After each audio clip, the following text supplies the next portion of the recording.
do know the girl did the tattoo on my hand. She's sponsored by Monster. And she doesn't even like it. Really? Who's phoning me now? It's customer, pick it up. It is, but... Can I pick it up? No, I've had loads of them. No, they're actually not. A lot of them are like crypto people trying to sell you crypto bollocks. Are we filming? Yeah, you're filming. Welcome to Dirt Millionaire Podcast. So, this is my brother, my younger brother, my little brother. Your only brother. Josh. Yep. Who runs, what's your company called? JJ Detailing. So, tell us what that is. Because it's not just cleaning cars, is it? Well, no, I was saying this to Tom before we started. I feel like a lot of people in our family, except for Dad, because Dad taught me more about it. A lot of people think I just clean cars, like valet cars, wash them, intense cleans and stuff like that. But I haven't cleaned a car really in 2 years probably. So I do a lot more correctional work, so machine polishing, chase imperfection on paint, ceramic coatings, protecting the car. That could be anything from the wheels, the brakes, the glass, interior. But in the last couple of years, I've actually branched out into paint protection film, which is a clear plastic film that goes over the car, and it's designed to be near invisible, but it protects against stone chips, scratches, bumper scuffs, things like that. So if you bought a brand new £250,000 car and it costs you, say, 20 grand to get the paint job done, but it costs you 5 grand to wrap it, it's cheaper to wrap it and keeps the original paint, keeps it flawless for like 7 to 10 years. So that's why PPF is kind of the go-to if you buy a brand new car. You wouldn't put it on an old car? You can. It comes down to kind of what the customers... If they want it to be flawless, then ideally it needs to be brand new paint. So they can go get it painted, but that's a lot of money. And then they can protect it. But if it's, like for instance, Dad's like old Astra, if he had that painted, because it's a bit of a classic, if he had it painted, then I could wrap it, then it would be literally concourse. It would be fantastic for a very, very long time.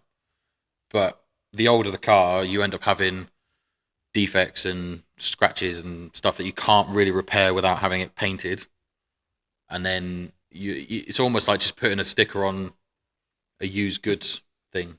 Sounds expensive. Can be. I'm not that expensive compared to a lot of places.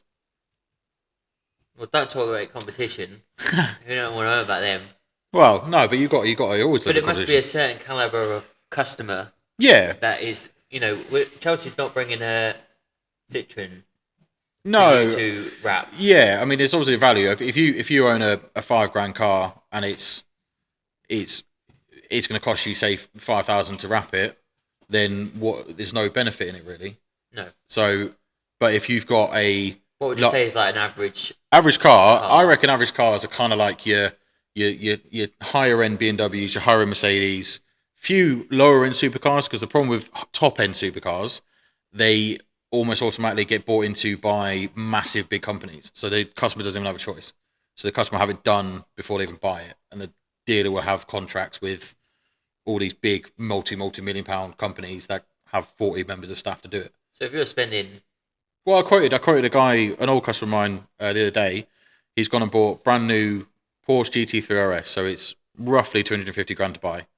And he wants some bespoke PPF doing, which means there's no pattern, which means I've got to make it up as I go on all the carbon fibre. It's probably around about a £2,000 job. But for him, to PPF it on just these little sections in a clear film. Not the whole car. Not the whole car, no. A whole car. I mean, put it into context. So he's bought a £250,000 car. He's then spent about £12,000 to £15,000 putting carbon on it. Right. He wants that carbon protecting. Right. That carbon will cost me about £2,000 to protect, roughly. But if you just spend 15,000 or something that can get a chip like that, and then you got to replace it, spend another 15,000. 2,000's not a lot of money in the grand scheme of things. But if you're a guy down the road with a cheap runaround, then yeah, you're not even going to look at me. You're not my demographic. I'm just thinking of a few of my customers. I've done a few, yeah. You've done a few of my customers' cars. At Kevin. That Irish chap. Yeah. What car's he got? He had a Porsche Taycan. But again, actually, that's a prime example. There was a black Porsche Taycan, flat black Porsche, prone to problems, as in they're very soft paint, very delicate paint. And he got in contact and he wanted to fully PPF it. And this was one of the first cars I did when I first started doing PPF. And fully PPF'd. I did him a deal as I was starting out and all that kind of stuff. But the thing is, that had still done probably 20, 30,000 miles. So it wasn't actually the peak time to do it. He should have done it a lot earlier. And he knew that. And he had to just live with the defects that were underneath. I suppose what I'm asking you is like percentage to the cost of the car. So, it's nothing really. If you weigh up the cost of it, it's nothing. So how much roughly was his Porsche? It's probably about $4,000, and it probably cost me. Do you want me to say that? No. Right? What did it cost him to buy that car? Sort of car? Oh, that car probably 130 grand. And you're only charging him $4 to protect it. I understand. Yeah, but it's not always that though. Like you could have, like we just said about an old car, like you could have a really old classic, but you've gone and spent £25,000-30,000 restoring it, but the car's only worth say 15, really. But it's your pride and joy. It's still only going to cost you $4 or $5 grand to protect it. There's people who have passion projects. They're always going to be people like that. Yeah. Our old man is a little bit like that. Yeah. Some of the cars are. But then it's also, I look at it. I've over the last probably year, I've been a bit more. What the word is, honest with customers in the sense of like, is PPF for you, rather than just taking the job. Yeah. Because a lot of people don't fully understand what it is and what the limitations are, because there's a lot of limitations. And the saying in our industry is, it's paint protection, not perfection. If you want it protected, you got to understand there is going to be an edge, or there's going to be maybe a speck of dust somewhere. Because essentially, the biggest thing I say is, if you ever put a screen protector on your phone, do you get dust? You can see it on yours now. You've got dust bubbles, little things like that. Yeah. Imagine doing that on a 72-inch bonnet. Yeah. Without getting anything underneath it. It's really, really hard. So you have to have, you have to draw a line and go, I can't get that tiny little speck out that you can't really see. But so you have to live with it. Very small percentages, isn't it? You know. Obviously, it's not going to be obvious. No. The car, Josh has missed a little bit there. No, but the thing is, like, for instance, I'm doing the old man's car at the moment, but that's done 70,000 miles. It's highlighting all the little problems, but then it's done 70,000 miles.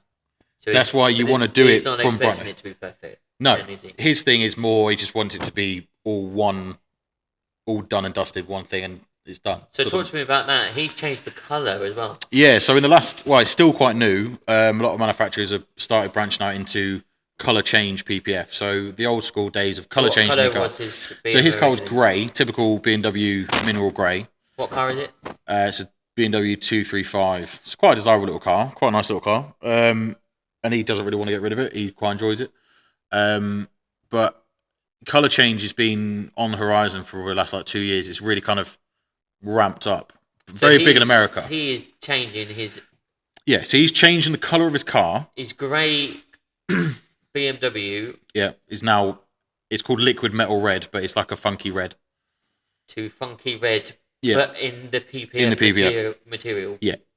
And the difference between it is a lot of people go... So he's doing two things. He's getting it protected. Yep.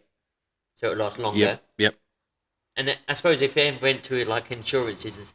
I was thinking, from my perspective, we wouldn't do it because we work in our vans and stuff like that. So they get battered up. So it's a completely different I can argue that, but yeah. But like my new vans, the electric vans... Yeah. I'd protect it day one, straight away. But they're leased. So in 2 or 3 years' time, they're going back anyway. Yeah, but there's a grey area with that, because lease cars, you could argue, lease cars and lease vans, the dealers are always a lot stricter. So they would... If you have anything over the size of a 20p coin, they're going to charge you for it. So if I put PPF on it and you get nothing, it might cost you, say, $1,500, $2,000 to do. But if you didn't do it and you've got all these scrapes and scuffs, you're going to go back to it. They might charge you way more than that. Yeah. But I would say a lease car it's a bit excessive to do a lease car. I've done one recently, and even I thought, why are you doing a lease car? But he wanted it to be perfect. You could do the Buzz, I suppose. Yeah, you could do. You could easily do it, but it's just like my new the benefit of it. ID Buzz. Yeah, great car, great van. I think they're fantastic van. Although they've got that honeycomb grill at the bottom. That's quite good. Yeah, I know, but trying to PPF that, flipping, mate. It looks like a face coming towards you. Apparently. Yeah, I know. Yeah, but trying to put how small that is, trying to put a sticker on it without it, that's hard. Really hard. So that's interesting. The old man's changed the colour of his car, but at the same time protected it. Yeah, the thing is, a lot of people will say, why don't you just vinyl wrap it, which is what everyone's done for the last 15 years. Vinyl wrap doesn't protect your paint. It doesn't last as long. And in my opinion, and a lot of people's opinions, it doesn't look as good. A vinyl wrap looks like a wrap. It looks quite mottled. It looks blurry. You don't get good reflection, good depth. PPF looks like paint. So it looks more like it's been painted rather than it's been wrapped. So would you take that off in 2 or 3 years' time when the smell goes back? What? Take the PPF You can off. do if you want to. Mine's a lease car and I put film on the front of it. I probably won't, but why would I? Because it's just a benefit. It's the manufacturer warrants 7 to 10 years. So really, it's you don't need to take it off. If I've got it for 3 years, just hand it back. To be honest, 9 times out of 10, most people wouldn't even know it's on there. That's the whole point of it. So this podcast was gonna be Neville Brothers against Dirt, but actually you don't really do that. No, so I well, that's what I started though. I started from valeting cars, and I knew like Tom back in the day. Tell me the story. When did you start? So I started. You used to do my car on the driveway of the house. My dad's house. I can see my nice